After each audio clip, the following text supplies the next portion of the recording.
So that is a really good question because I don't think I could give a correct answer. The Ideally, we would like um, to follow a specific pattern that we have established. So roughly 4 years ago, we published a group of guidelines for the care and management of girls of all ages, from uh, first diagnosis up through adulthood. And we would hope that girls would be managed in that way, or women would be managed in that way. And our view is it is probably not appropriate for a neurologist or a geneticist to be managing them completely. Their primary care physician really has to be the quarterback that sees these individuals and refers them out to specific subspecialties as are needed. Because not only is a neurologist needed for seizures and other neurological issues, but also a gastroenterologist is needed for those problems, probably a pulmonologist for their breathing issues, orthopedics for their physical deformities, endocrinologists, because about 25% of the girls have premature or precocious puberty, and so on. So we would like the pediatrician to be the quarterback and to manage these as best possible.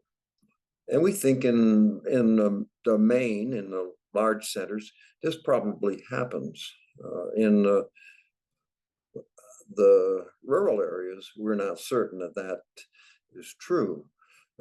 When we started with our natural history study, we had 3 and then 4 sites that were evaluating girls with Rett syndrome.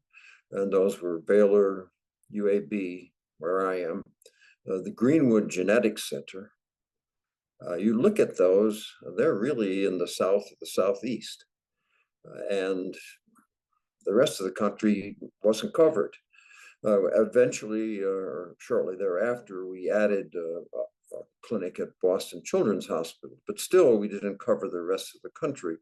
So through the International Rett Syndrome Foundation, we organized travel clinics. For the first 9 years or so, or 11 years, we traveled to 4 sites twice a year on weekends and saw a really large number of girls, so that about 40% of those in our natural history study came from these travel clinics.